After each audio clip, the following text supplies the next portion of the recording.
Hello મિત્રો, આજે આપણે જાણીશું ફાર્મર રજિસ્ટ્રેશન કઈ રીતના કરવું તેના વિશે, જે ખેડૂત જાતે કરી શકે. અહીંયા આધાર નંબર નાખવાના રહેશે.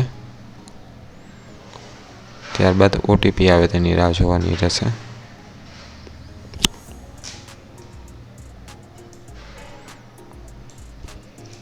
ત્યારબાદ ફાર્મરના મોબાઈલ નંબર એડ કરવાના રહેશે. આ ફાર્મર જાતે પણ કરી શકે છે. એકને એક મોબાઈલ નંબર બે ખાતામાં નહીં ચાલે.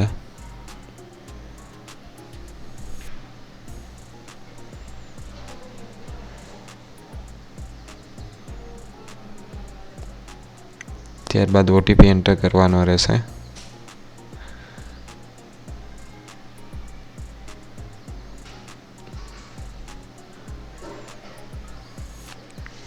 ઓટીપી એન્ટર કર્યા બાદ આઈડી પાસવર્ડ તમારે જે રાખવો તે સેટ કરવાનો રહેશે. ત્યારબાદ ક્રિએટ માય એકાઉન્ટ કરી અને ઓકે આપી અને ફાર્મર ઉપર સિલેક્ટ કરી અને લોગિન કરવાનું રહેશે.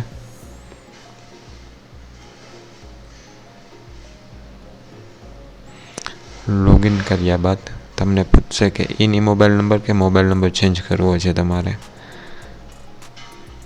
ત્યારબાદ આવી રીતના ડિટેલ ખુલશે. તેમાં તમારે સામે ગુજરાતીમાં નામ એન્ટર કરવાનું રહેશે, જે રીતના આધાર કાર્ડમાં છે તે રીતના. ત્યારબાદ તેની કાસ્ટ સિલેક્ટ કરવાની રહેશે. ત્યારબાદ વાઇફ ઓફ, સન ઓફ, પિતા માતા જે નામ હોય આધાર કાર્ડમાં પાછળના ભાગમાં તે એન્ટર કરવાનું રહેશે.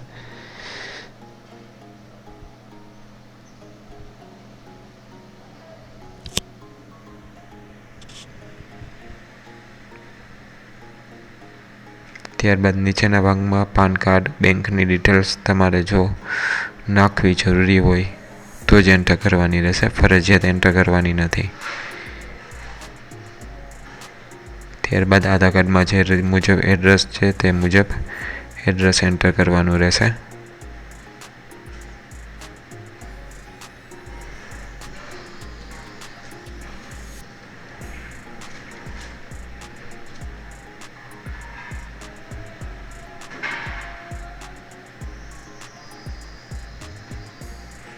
ત્યારબાદ ઓનર અને બંને ઉપર ક્લિક કરવાનું રહેશે.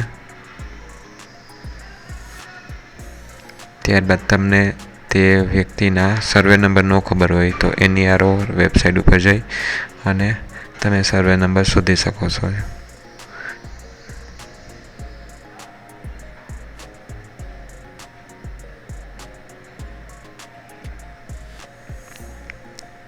કારણ કે સર્વે નંબર નાખ્યા બાદ જ તેમની જમીનની વિગત બતાવશે, તેટલા માટે સર્વે નંબર સર્ચ કરવા માટે આ વેબસાઇટ છે NERO કરીને.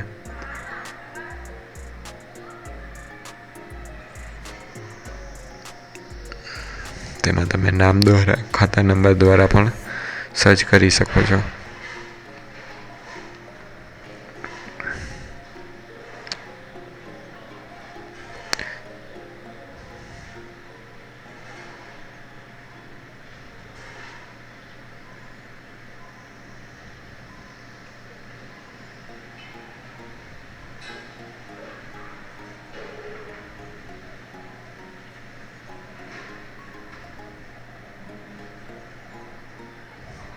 ત્યારબાદ તેમનો જિલ્લો, તાલુકો અને ગામ સિલેક્ટ કરવાનું રહેશે. ત્યારબાદ સર્વે નંબર એન્ટર કરશો એટલે સામે તમને નામ બતાવી દેશે. તેમાંથી તેમનું નામ સિલેક્ટ કરી અને આગળ પ્રોસેસ કરશો એટલે જમીનની વિગત બતાવશે. તેમાંથી તેને કયા 2 કે 3 સર્વેમાં એને એન્ટ્રી કરવી છે તે સિલેક્ટ કરવાનું રહેશે.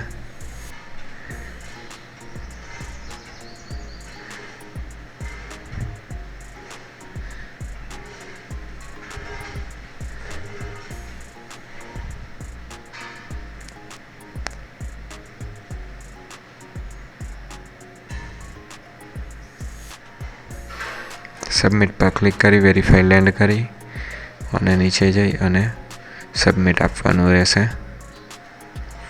કોઈ કારણોસર એરર આવે છે હાલમાં અત્યારે, એટલે ફરીથી મારે ટ્રાય કરવાની રહેશે.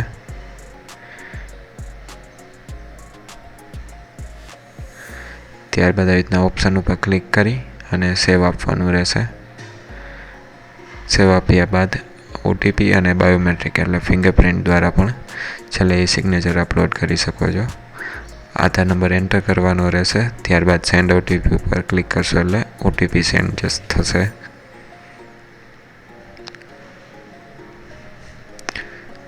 ઓટીપી વેરીફાઈ થઈ ગયા બાદ ફાર્મરના નંબર આવી જશે અને એક પીડીએફ ઓપન થશે.